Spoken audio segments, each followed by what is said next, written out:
Saya mesti berterima kasih kepada kalian semua yang open heart, antusias, passionate. Thank you. Dengan itu saya become alive. Dan bukan cuma become alive, saya jadi bergairah, bersemangat, dan suara saya habis.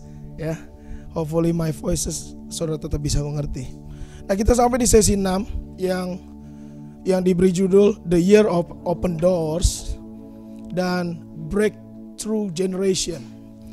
Breakthrough Generation ini adalah motto atau visi ya daripada Jeger Jesus Generation yang bannernya ada di belakang saudara. Nah, The Years of Open Doors ini adalah visi daripada GBI secara keseluruhan yang dibawa pengembalaan Bapak Niko Nyotoro Harjo ya. Jadi waktu awal tahun dikasih tahu visi ini, hati saya saya suka banget gitu loh. Karena jujur saya butuh banyak pintu, saya butuh banyak mujizat di tahun ini gitu. Banyak hal yang saya lewati, ibu saya baru meninggal dan semuanya, ya saya perlu pintu. Jadi saya bilang yes, saya percaya saya akan mendapat pintu-pintu yang terbuka. Amin. Nah, semua kita yang duduk di ruangan ini pasti kita pingin bisa melihat pintu-pintu yang terbuka. Setuju? Dapat kesempatan, Tuhan bukakan sesuatu, mungkin karir saudara, pekerjaan saudara, whatever it is, kita butuh pintu yang terbuka. Nah, mari langsung kita buka ayat firman Tuhan dalam Wahyu 3 ayat yang ke-7 sampai ke-13.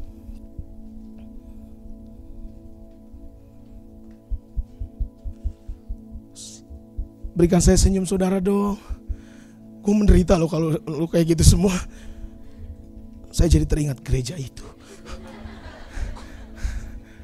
Tapi saya nggak akan kasih tahu saudara sampai selesai, sampai nanti siap apa gereja itu. Mungkin saya kasih hint aja sih. Oke. Biar fair saya baca ayat yang ganjil, teman-teman baca yang genap. Suara saya udah habis. Apa kita teman-teman aja yang baca dengan suara keras ya? 1, 2, 3 ya.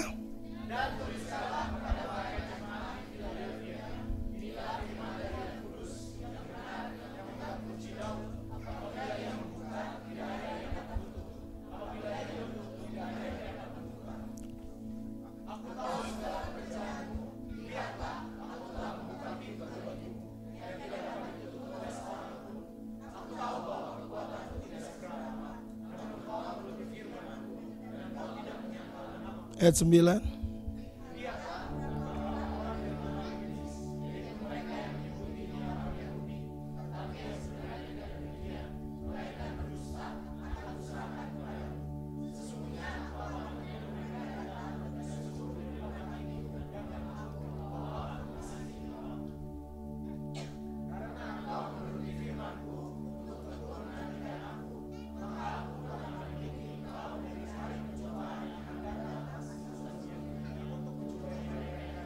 Ayat 11.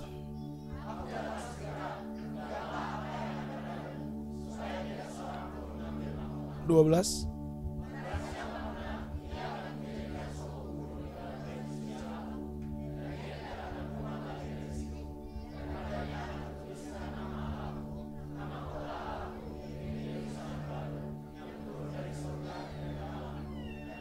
Ayat 13.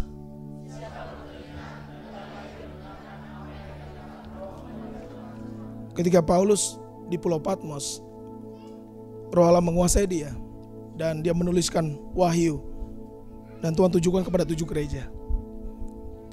Nah, kebetulan kepada jemaat di Philadelphia ini Tuhan sangat memuji gereja itu.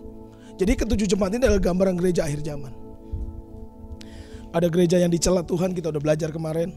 Ada gereja yang dipuji Tuhan. Nah, saya berharap bahwa dan saya percaya gereja saudara adalah gereja yang dipandang dan dipuji Tuhan. Amin.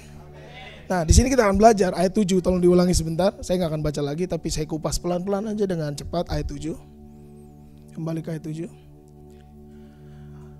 Firman-Nya dari yang kudus, yang benar, yang memegang kunci Daud. Nah, kata ianya adalah besar. Ini bicara tentang Yesus. Nah, perhatikan kata-kata ini, kunci Daud.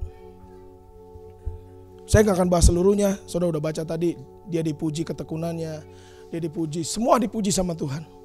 Engkau gak menyangkal namaku, Tuhan tahu bahwa engkau gak kuat sebetulnya, kekuatanmu gak seberapa, tapi Tuhan puji dia, puji gereja ini.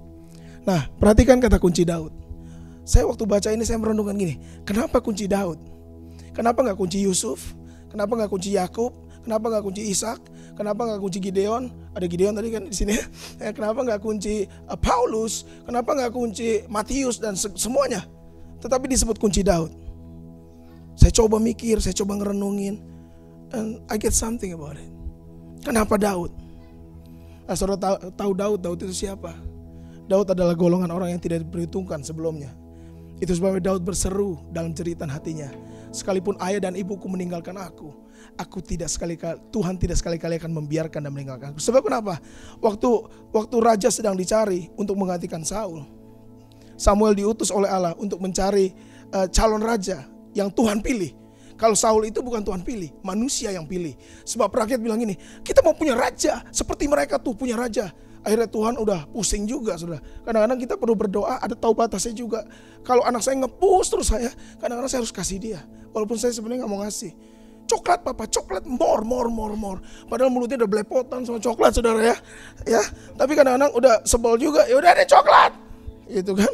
Nah, kadang-kadang kita juga sama Tuhan kayak gitu. Saya ingat satu kali bangsa Mesir bersungut-sungut, Tuhan bosan makan roti terus, bosan makan mana terus, seperti kita makan roti keras di sini.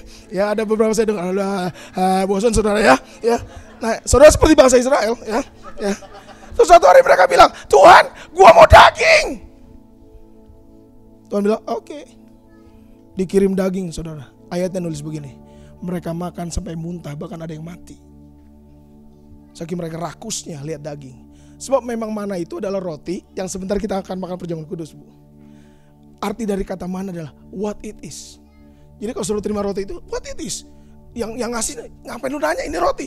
What it is. Berantem mereka berdua, saudara. Itu roti, tapi apa ini? Itu roti. Ngerti saudara ya? Emang artinya begitu. Dan tidak ada rasanya. Tapi 40 tahun lamanya roti itu turun setiap hari. Dan tidak boleh disimpan. Hanya boleh diambil secukupnya. Itu sebabnya Yesus mengajar kita berdoa. Berikanlah kepada kami makanan kami yang, artinya jangan rakus. Karena mana itu gak boleh disimpan. Kecuali hari Sabtu dan Minggu menjelang Sabat. Itu boleh disimpan. Mujizat itu mujizat. Itu khotbah yang lain. Anyway, kenapa Daud? Terus waktu pemilihan raja, dipanggillah kakak-kakaknya Daud yang badannya seperti Bobi. Lalu Samuel pikir pakai otak gini, ini cocok jadi raja nih. Ya kan, kalau model Conan gak cocok. Kecil, gak mungkin. Lalu dia udah bilang, ini saya mau urapi Yoab aja dah. Tuhan bilang, bukan itu yang saya pilih. Panggilin satu-satu gak ada. Dia sebagai nabi dia bikin, siapa lagi? Bapaknya. Komentarnya gini lucu banget. Kalau ini dibikin sinetron kayak gini, udah habis semua anak kita. Ada satu. Kayak lupa saudara linglung. Ada satu lagi dek. Bapak bisa lupa saudara. Ada di padang di situ sedang mengembalakan kambing domba. Samuel bilang panggil. Datang anak kecil. Dikatakan Eros parasnya elok kemerah-merahan kayak saya. Datang dia. Datang. Begitu lihat Samuel langsung bilang gini, Tuhan bilang sama Samuel, urapi dia yang kupilih. Saya percaya kakaknya mikir, gak make sense, dia gak layak dipilih modelnya kayak begitu, tapi Tuhan pilih. Lalu diurapilah dia dengan minyak. Dia ambil tabung tanduk, diisi minyak, dituangi minyak di atas kepalanya terus turun. Alkitab menuliskan begini, sejak hari itu berkuasalah Roh Kudus atas dia. Pertanyaan saya gini, langsung jadi raja? 13 years later dia baru jadi raja. Mau dikejar, mau dibunuh Saul.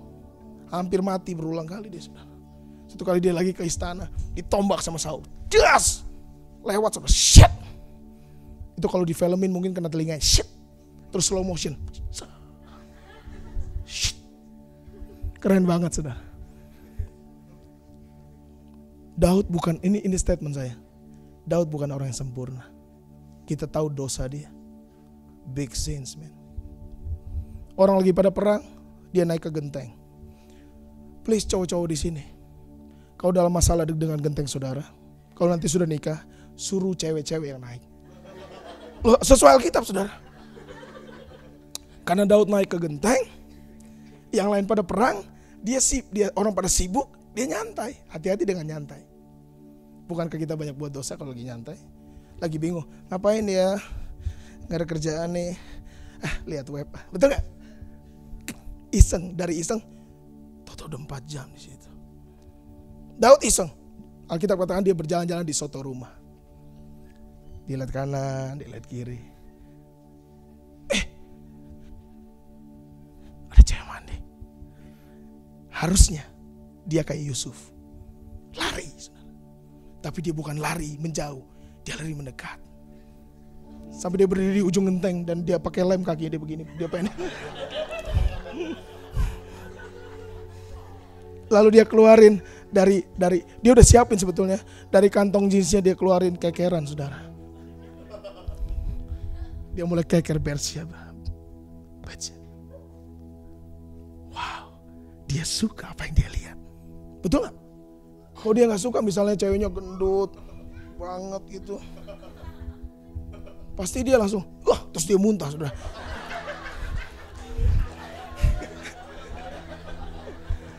But the Bible say waktu dia lihat, dia demen, saudara. Betul gak? Sebabnya ketika dia balik ke istana, dia bilang, pengawal, bawa perempuan itu kepadaku. Tapi kan ini raja, susah dia. Saya udah punya suami, om. Gue raja, men. Sleep with me. Sadap. Tidur dia, jebret. Biasa kalau orang tidur, hamil, saudara. Daud itu sangat powerful. Dia makan ginseng dari Cina, saudara. Alkitab katakan beberapa waktu kemudian mengandung. Waktu ngandung dia mikir, mateng, istri orang. Dia masih punya hati nurani, saudara. Istri orang. Dia mikir, harusnya dia bisa bertobat di saat itu. Tapi inilah dosa. Dosa kecil membuat dosa besar. Kebohongan kecil biasanya ditutupi dengan kebohongan besar. So, saudara gak bisa taruh dosa di bawah karpet. Sebab kalau karpetnya dibuka, dosa itu masih ada. Saudara gak bisa taruh ikan busuk, sampah. Sebab suatu hari akan baunya tercium juga.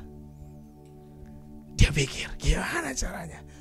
Dia tahu bahwa ini bukan istri orang sembarangan. Istri Uria, panglima yang lagi perang buat dia di depan medan perang.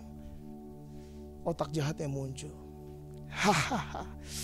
Ini manusia licik nih kayak gini. Kita semua kayak gitu. Sama. Oke. Panggil Uria kembali dari medan perang. Dia main sandiwara sama Uria. Bro, lo hebat bro, membela gue, membela kerajaan ini dan semuanya. Lo istirahat Gi, pulang, hampiri istrimu.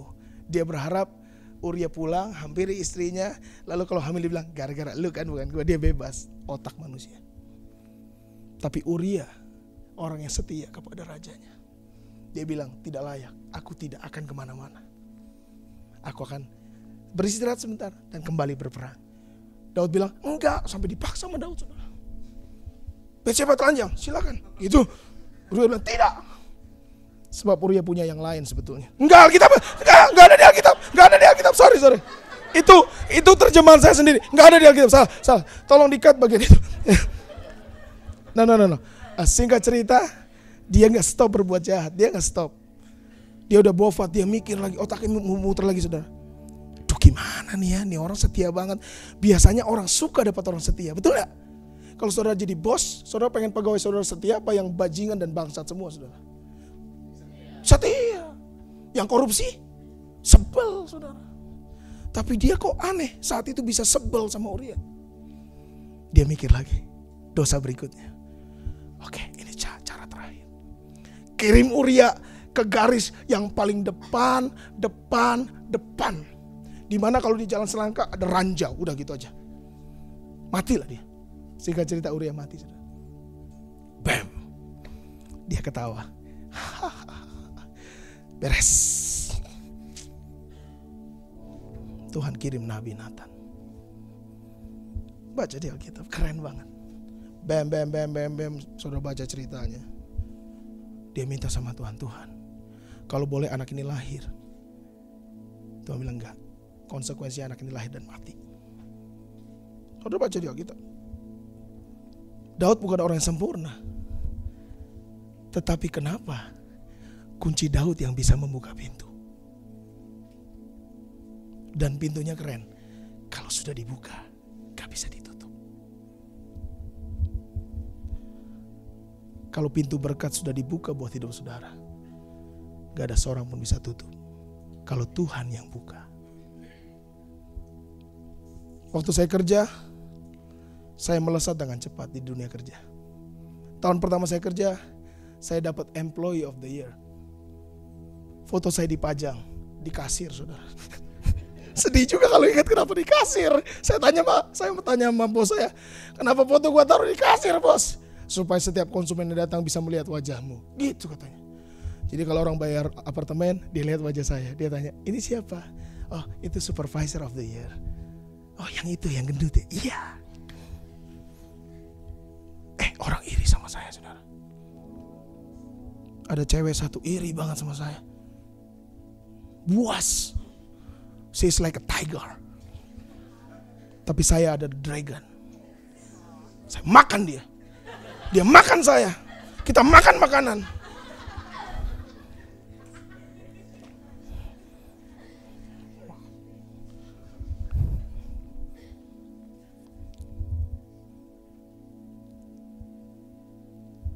Siapa yang mau mengalami pintu-pintu yang terbuka? Amin. Gak mungkin nih Tuhan udah mentok terbuka kalau Tuhan bilang. Gak mungkin keluarga saya diselamatkan kalau Tuhan sudah buka pintunya. Nobody can close it. Mau tahu kuncinya? Kenapa kunci Daud? Jawabannya ini. Saya udah bikin statement, dia sempurna gak? Sama saudara, lebih bejat dari saudara baru nyontek, nonton pornografi, dan so on. Dia parah, men.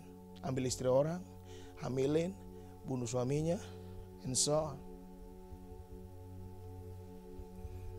Kisah Rasul 13 ayat 22.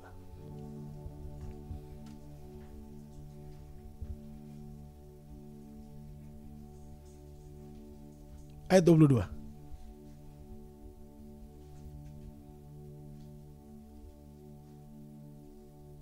Boleh baca sama-sama 1, 2, 3 ya.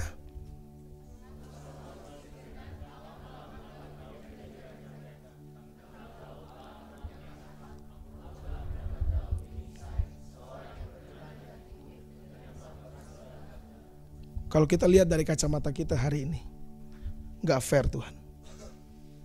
Bagaimana mungkin dia berkenan di hatimu? Oke? Lihat dosanya Tuhan. Lihat kejahatannya.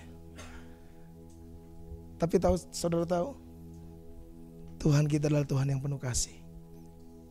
Sejauh timur dari barat, dijauhkannya pelanggaranmu. Asal bertobat. Daud bertobat. Dia sampai bilang gini, ya sudah, anak ini matilah. Tapi dia tulis dalam Mazmurnya. Sampai dia bilang begini, darahmu sekalipun dosaku merah seperti kirimisi, tapi bisa dibasuh dan diputihkan jadi seperti salju. Dia bertobat saudara, dia pakai abu dia kepalanya. So the key is repentance. Nah saya udah ngomong soal repentance dari sesi 1, 2, 3 dan seterusnya, saya gak akan bahas lagi. Aku telah mendapatkan, bahasa Inggrisnya, I found David, the man after my own heart. Waktu saya baru bertobat 3 tahun, 4 tahun, ini doa saya. Make me the man of your heart, like David. Saya punya kegagalan, saya punya kekurangan, but make me Lord. Saya berharap saudara punya hati yang seperti ini. Amin. Saudara mau berkenan sama Tuhan. Dan dikatakan Daud yang melakukan segala itu bicara 100% yang Tuhan kasih kepada dia, dia kerjakan kehendaknya. Dia maju berperang, dia tanya Tuhan dulu. Makanya Daud rahasianya kemenangannya, dia selalu tanya Tuhan kalau mau perang. Kadang-kadang Tuhan bilang, kali ini gue yang perang, lo diam aja. Kadang-kadang Tuhan bilang, lo yang maju. Kadang-kadang itu karena dia bergaul sama Tuhan. Dan kalau kita lihat dia ngerti kehendak Allah, salah satunya gini. Satu kali dia punya kesempatan bunuh Saul. Betul? Pernah baca ceritanya? Tinggal dia bunuh aja tuh Saul mati. Dia sebetulnya secara manusia udah pengen bunuh, dia kesel juga saudara secara manusia. Tapi dia ingat gini, firman Tuhan yang berkata, jangan menjamah orang yang diurapi Allah. Dia gak jadi saudara. Panglimanya bilang, Daud, sikat men, itu kesempatan. Dia enggak. Ada kedua kali, dia lagi buang, Alkitab bilang, bahasanya asli, dia buang hajat saudara, Saul.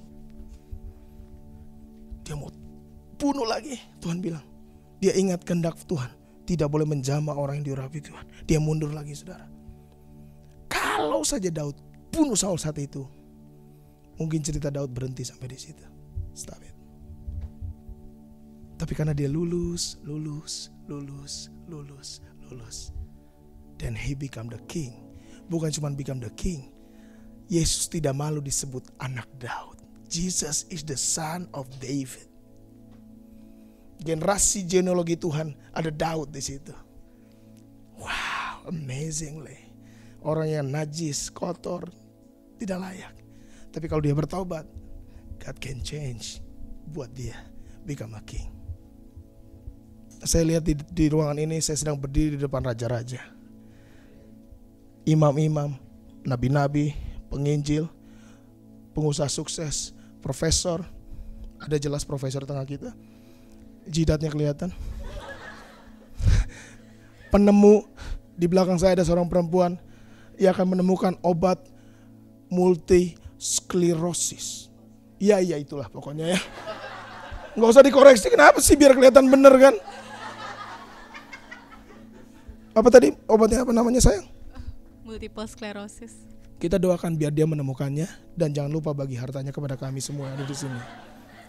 Nanti pulang catat alamat, nomor handphone, nomor email saudara, supaya ketika dia mempatenkan itu, dia ingat kita semua. At least satu orang 1.000 euro. Pelit amat saudara, padahal dia mendapatkan 15 juta euro. Tapi kepada Kak Jansen dan Ibu Yeni khusus, dia memberikan masing-masing 2 juta. Salaman dulu. Tolong difoto, ini perjanjian. Serius? Gak ada yang mau foto saya?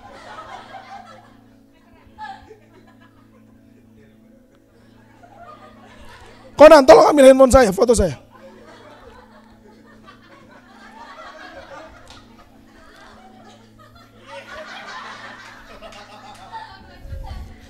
Nanti waktu selesai fotonya kan bisa ditambahin teks. Tulis gini, dipakai bundar. Inilah perjanjian. Yance jangan pura-pura gak lihat. Lu masih kebagian 11 juta dolar, men. Oh, foto. Jelas gak fotonya? Coba lihat. Cek fotonya. Kayaknya tadi tutupnya gak dibuka, bro. Wah, lu mainin gue lu ya.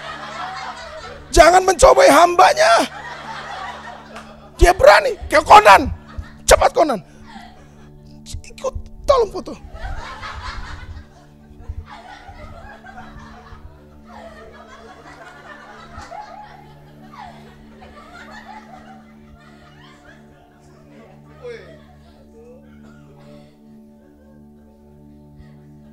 Tunggu satu kali lagi. Salam 2 juta.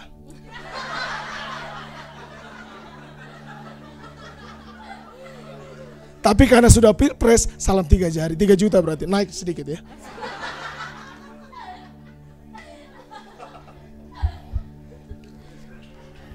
Jangan dihapus.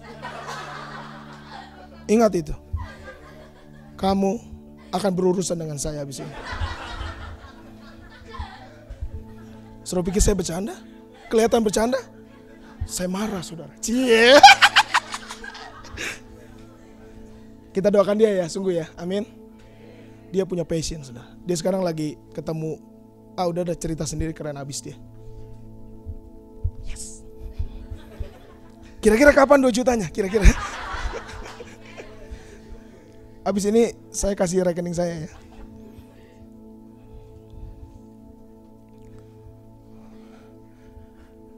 So siapa yang mau nerima kunci Daud?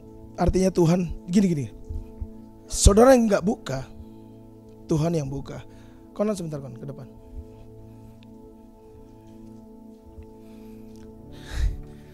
Cocokkan dia apa saya yang jadi Yesus? Nggak cocok dua-duanya kan? Biar fair. Udahlah, gak usah lama. Saya Yesus lah karena saya yang khotbah. Ya, kamu adalah pengikut saya, murid saya, anak saya yang saya kasih, yang sudah semuanya. Tugas saudara cuma simpel, ikuti dia. Saya Yesus, ikuti aja. Ada pintu tertutup. Yang buka siapa? Saya yang buka. Dia tugasnya ngapain? Ikut aja. Tapi kalau dia berlaku, dia mau berjalan di depan saya, jalan aja di depan saya. Nih ada pintu tertutup di depan. Ya coba buka sendiri sono. No. Kuncinya ada sama gue kan? Nah, lo gebrak, ya dobrak paling bisa dobrak.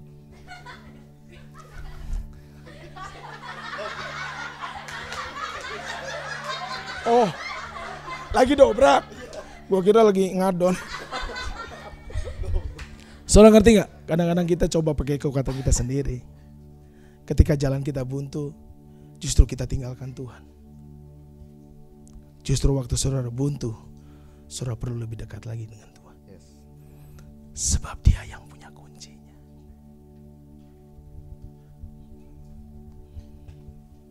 Ting. Kenapa Daud?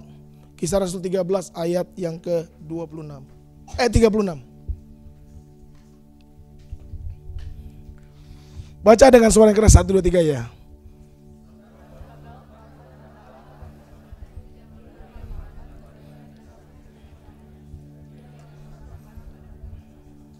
Bahasa aslinya, Inggrisnya, terjemahannya dikata, He served God in his own generation. Saya udah 41 tahun, saudara. Saya gak tahu lagi berapa lama saya bisa melayani.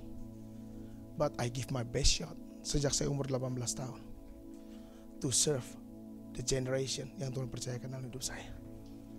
Amin. Jangan sampai saudara kebablasan lewat, gak peduli orang lain. Daud serve God in his generation. Itu sebabnya kenapa saya habis-habisan, saudara. Dan istri saya sudah mengerti. Hampir setiap minggu saya gak pernah ada di rumah. Tapi hari Senin sampai Jumat saya selalu ada bersama dengan mereka. Karena hari Minggu saya habis to serve the generation. Saya gak mau mati tanpa saya serve the generation. Kisah Rasul 15 ayat 16 sampai 18. Alasan yang ketiga, why David? He's not perfect.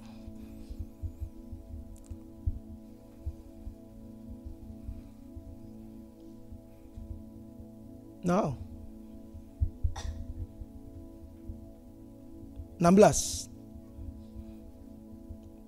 sampai 18. TJB itu apa ya? Terjemahan baru ya. Oke, tolong dibaca dengan suara keras 1, 2, 3 ya.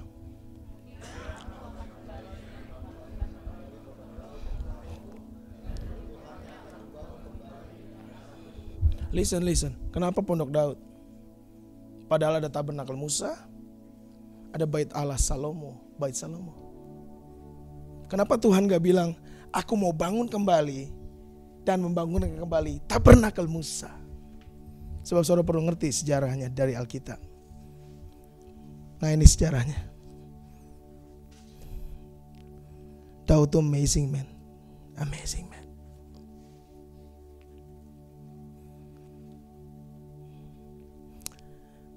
2 Samuel 6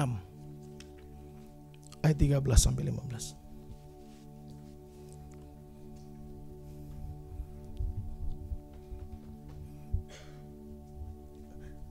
Ceritanya tabut perjanjian yang adalah lambang hadirat Allah itu ada di Filistin.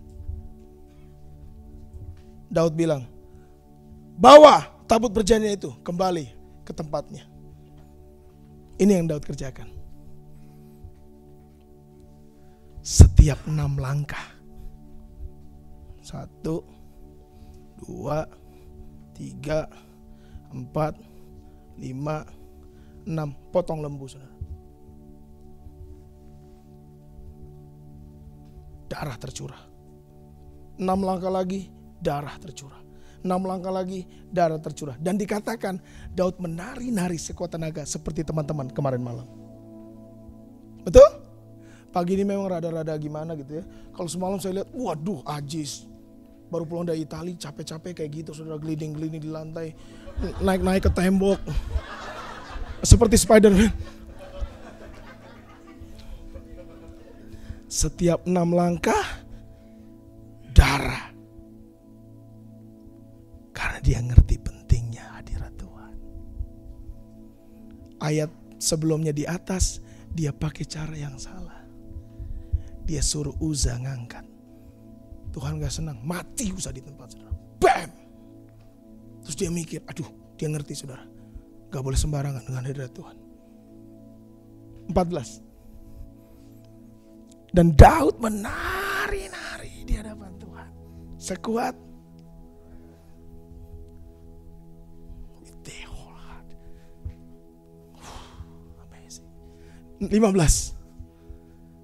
Daud dan seluruh orang Israel mengangkat tabut itu dengan diiringi apa, saudara? Sama-sama serukan haleluya. Itu mah bukan sorak. Haleluya. Itu mah sorak-sorak doang. Haleluya.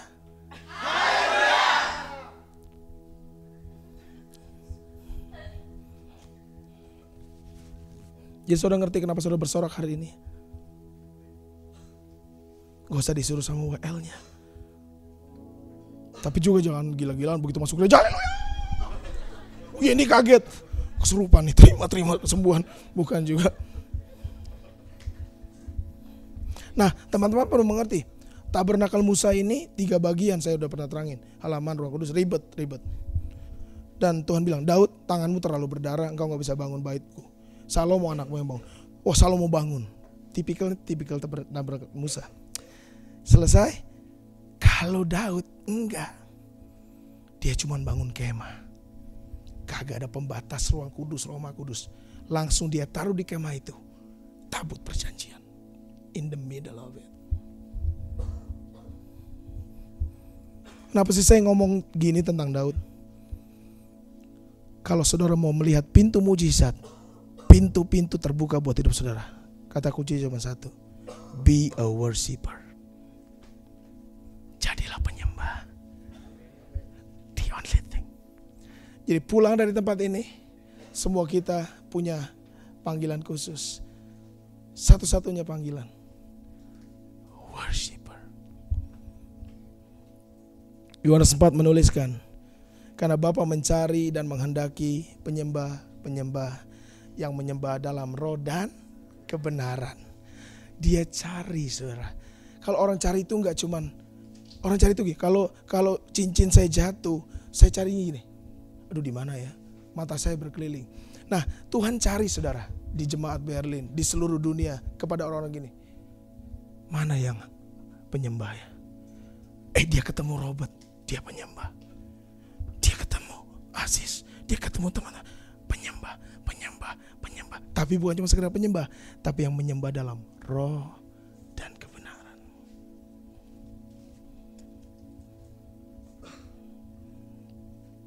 Kata penyembahan muncul dari kata proskuneo. Artinya to kiss. Tidak ada seorang pun di ruangan ini mencium sembarangan orang. Percaya? Betul? Coba sekarang Conan cium Bu Yeni, kalau gak ditampar sudah.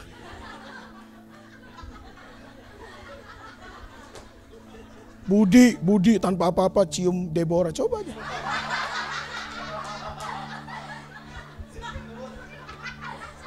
Coba.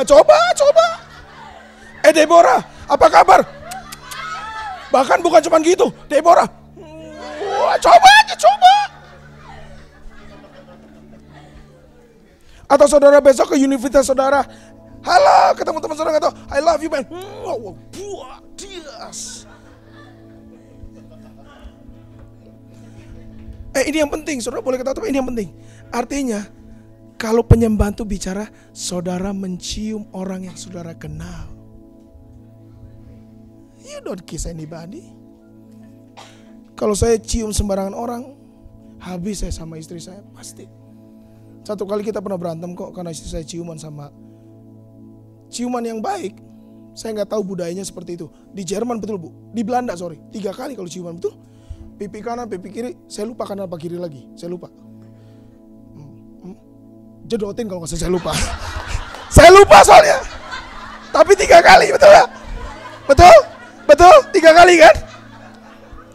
Nah satu kali saya lagi jalan-jalan di Zara. Saya masih pacaran. Saya jalan-jalan di Zara. Ada cowok modelnya kayak Aziz, saya nggak bohong, persis kayak kamu Aziz. Berewokan, ganteng, keren. Loh, salah. Yang itu yang keren, ini cuman kaya saja. Well, what happened is, dia ketemu temannya di Zara. Suddenly temannya ini emang dari Belanda ternyata. Saya belum ngerti waktu itu. Dia cium semua. Waduh, 3 kali. Saya di depan jagain, darah saya naik sebenarnya. Muncrat dan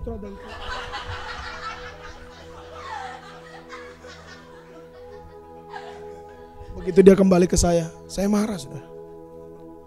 Who is that guy? Ajak dia berantem sama saya. Kamu tahu kamu kan pacar saya. Dia bilang itu teman baik saya dari SD. Tapi gak usah 3 kali kan? Bener kita berantem sudah 2 jam. Cuman membahas itu. Sampai dia bilang gini, dia orang Belanda sayang. Emang di Belanda begitu. Saya langsung gini,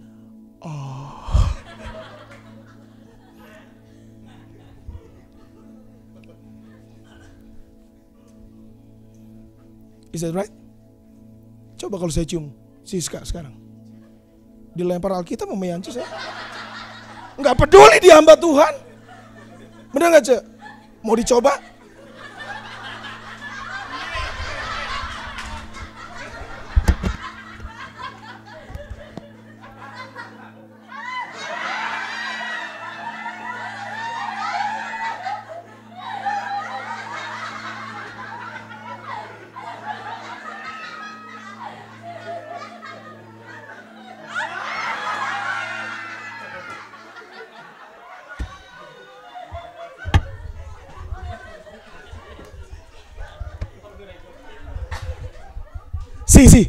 Ini yang penting.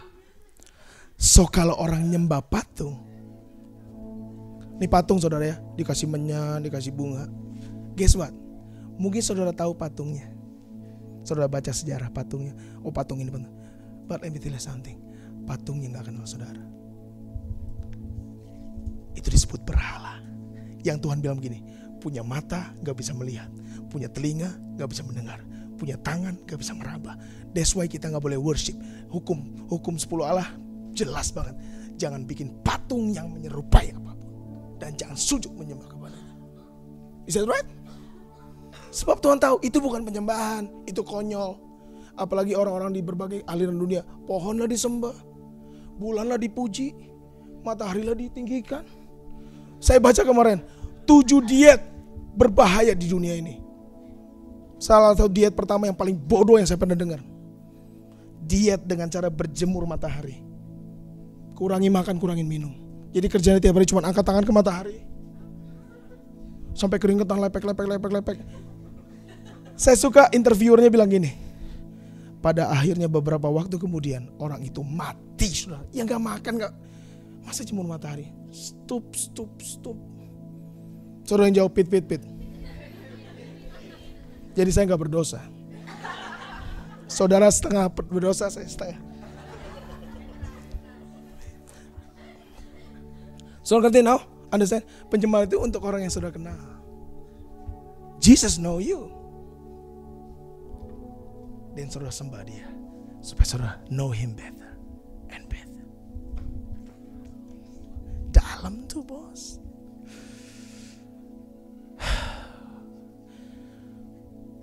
Saya bisa bagiin banyak lagi, tapi saya mau tutup dengan ini aja.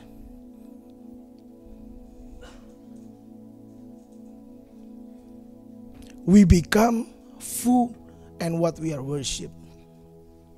Saudara akan jadi seperti yang saudara sembah. Mazmur 115 ayat 1 sampai 8. Itu sebenarnya bisa dikupas lagi dalam, asik banget. I like it. Dan saudara perlu ngerti, penyembahan bukan lagu, bukan nyanyian, bukan musik. It's your lifestyle. Ayat 1 sampai 18. Baca cepet ya. Teman-teman baca cepet, tapi suara keras tolong saya supaya saya menghemat suara saya. 1, 2, 3 ya.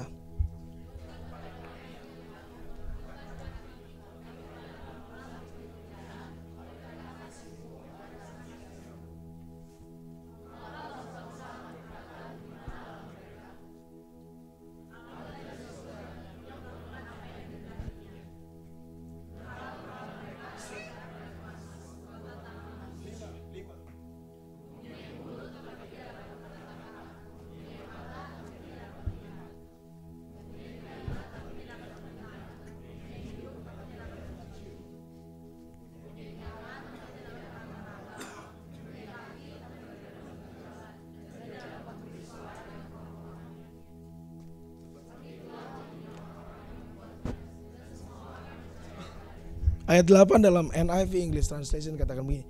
Those who made them, artinya buat berhala itu atau menyembah berhala itu, will be like him. And so will all who trust him. Makanya kalau ada orang piara keris, mandiin keris, it's a stupid things.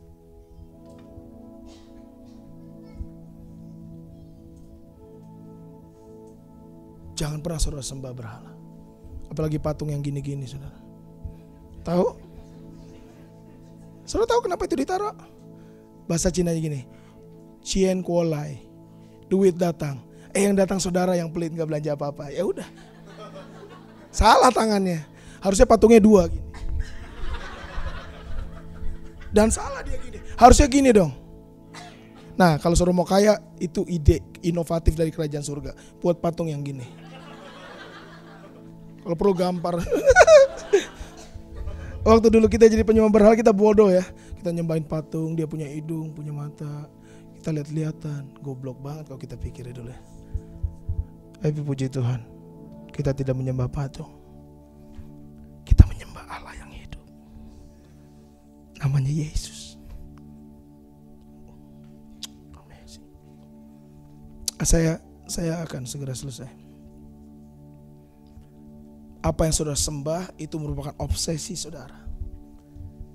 Dan karena dia jadi obsesi saudara, saudara menirunya.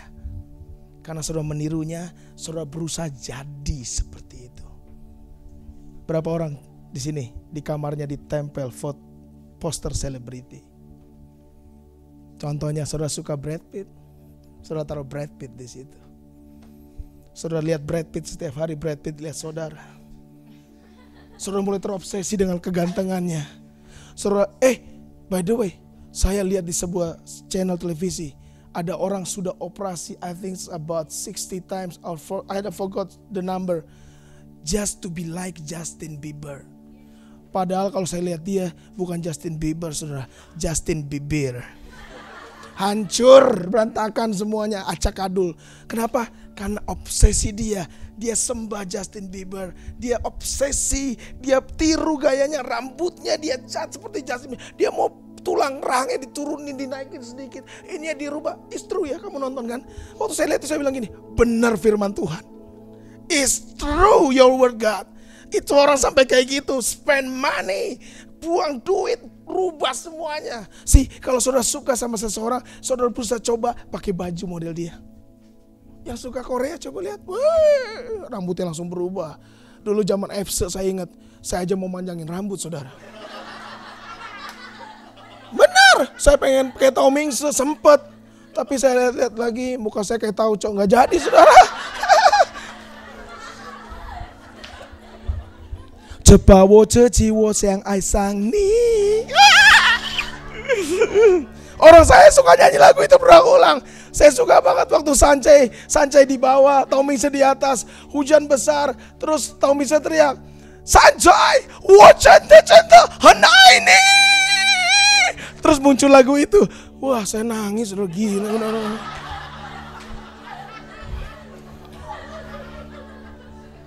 Terus satu hari Tuhan tampar saya dengan kasih. Terus saya tampar, saya enggak.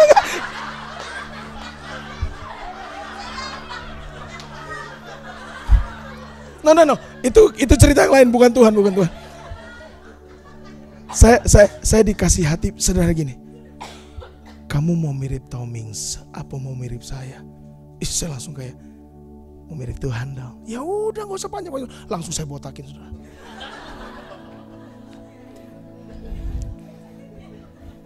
Si berapa orang pengen kayak rocker itu, wah langsung suruh beli jaket kulitnya. Betul nggak? Padahal nggak cocok nggak saudara. Suruh pakai rantai segede gaban, nggak cocok. Suruh tato, dia tato, gue tato, wah dia tato kalajengking, suruh kalajengking di sini. Dia Mickey Mouse, suruh Mickey Mouse. Saya disuruh teman saya udah pernah cerita kali ya. Saya pernah disuruh teman saya tato di sini, tulisannya jagal. Nyambung ke sini, jagalah kebersihan. Jagal, lah kebersihan.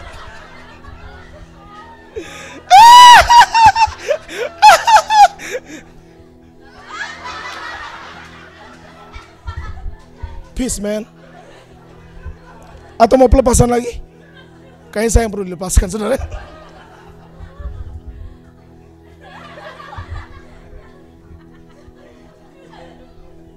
Kalau saya bilang ini pasti saudara pasti jerit. Siska, mau cinta. Takut sama Yansa.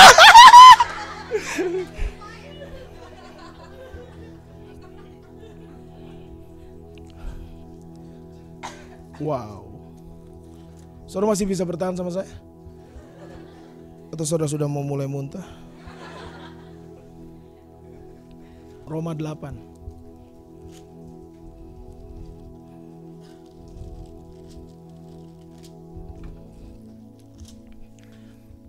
Ayat yang 28 sampai ke 30. Tolong dengan cepat dibaca dengan suara yang keras saja.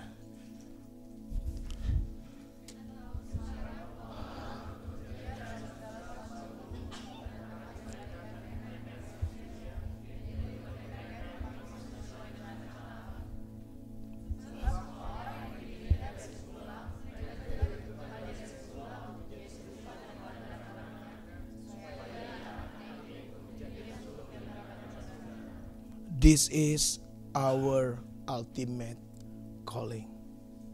The reason you've been called, you've been chosen, that you could be more like Him. Bicara breakthrough generation, gak ada yang lebih bisa mengimpact orang dan menginfluence orang selain kata-kata ini. Teladan. Dari bahasa aslinya tupos. Artinya image, icon, representatif, ideal, gambar pola. Kalau saudara bilang mau jadi breakthrough generation, the one thing that you need to do is to be like Jesus. 5 hal yang dia tuliskan dalam 1 Timotius. Jadilah teladan dalam perkataanmu. Sama-sama katakan saya perkataan, perbuatan, kasih, kesucian, dan kesetiaan. Well, kalau saudara lakukan 5 hal ini aja dalam hidupmu, saudara gak perlu banyak ngomong. People will get impacting by your life. Masalahnya kenapa banyak orang Kristen tidak dihormati dan tidak dihargai, sebab perkataannya gak sesuai dengan ngomongannya. Kata-katanya kasar, jorok. Maaf saudara, kalau saudara nonton film-film Hollywood berapa kali kita harus sensor film itu dengan kata-kata nit, karena ngomong sembarangan. Nah kalau saudara mau jadi representative of Jesus Christ, you need to speak blessing. Saudara harus mengucapkan hal yang baik, membangun orang lain, menasihati orang lain. As simple as that. Saya sudah kasih kuncinya how to become like Jesus. By worship Him. Worship Him. Semakin saudara menyembah Dia, the divine exchange. Kekudusan Allah masuk dalam saudara, kemuliaan Allah masuk dalam saudara, sifat-sifat nature Allah masuk dalam saudara. Then suddenly Buah-buah roh dalam hidup saudara growing. Saudara punya 9 karakter: kasih, kesabaran, penguasaan diri, kelemah lembutan, kebaikan, kemurahan hati, kesetiaan dan kebaikan. Suddenly saudara, orang lihat saudara gini, man, you are a different person. Lu orang yang berbeda. Kenapa semua orang di sekolah lu ngomong jorok, lu kok nggak ngomong jorok? Kenapa semua orang nonton film porno, kok lu bisa nggak nonton film porno? Kenapa semua orang pada pesta minum, kenapa lu bisa enggak? Kenapa? Because we become like who we worship. Iblis tahu kalau saudara jadi penyembah yang benar, dia nggak punya ruang untuk masuk dalam hidup saudara. Itu sebab dia kacaukan pujian penyembahan begitu rupa, supaya saudara nggak menyembah dia, supaya saudara nggak menyembah dia, supaya saudara nggak menyembah dia. My last verses, 2 Korintus 3 ayat 18. Baca dengan suara benar-benar keras, tolong. 1, 2, 3, ya. Dan kita semua mencerminkan kemuliaan Tuhan dengan kasih dan karena kemuliaan itu datangnya dari Tuhan yang adalah Roh, maka kita diubah berserupa dengan gambarannya dan kemuliaan yang makin besar. Kita perlu Roh Kudus untuk bisa jadi seperti Yesus. Saudara gak bisa coba-coba dengan kekuatan saudara sendiri mau jadi seperti Yesus. Cannot. Waktu SMA sebelum saya bertobat, saya orang yang jago ngomong jorok. Saya jago cerita jorok. Tapi entah kenapa setelah saya banyak baca Alkitab, otak saya udah sampai lupa cerita jorok, saudara. Kalau diceritain lagi kayak sama Conan, saya baru ingat. Iya, Conan cerita jorok beberapa cerita. Di kereta jangan bohong loh. Tapi bukan jorok yang itu, ini kayak sekitar yang lainnya. Berapa saudara mau mencerminkan kemuliaan Tuhan? Nggak ada selubung lagi, seperti Musa, nggak ada selubung. No boundaries, benar-benar kemuliaan Tuhan shine through lewat mata muka saudara. Sampai orang bilang begini, di wajahmu kulihat kemuliaan Bapa. Di ruangan ini saya lihat ada yang penuh kemuliaan Bapa, ada. Kalau ibu gembala udah pasti saya nggak berani ngomong, enggak kan? Enggak lah, penuh kemuliaan, senyumnya aja, giginya, semuanya. Bahkan air liurnya pun penuh kemuliaan, semua. Kalau Bang Robert ini emang mukanya karismatik sekali, penuh dengan urapan, kelihatan sekali. Ya, kempotnya bikin saya iri. Ronald teman kita ini kayak ada band. Apa perhatikan ya? Saya pikir tadi ada band udah datang ke sini dan bertobat terima Yesus, puji Tuhan. Ya. Budi kayak orang Cina, sudah lihat.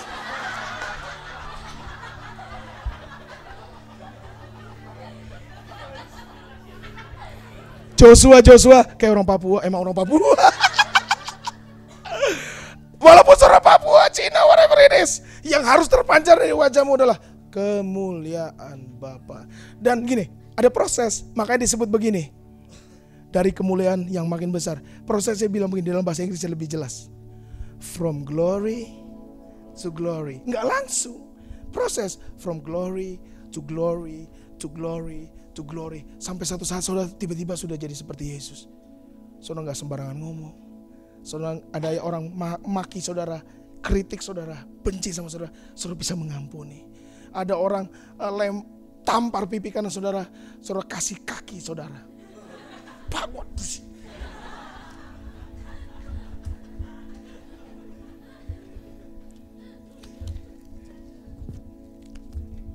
Pergilah. Sin no more.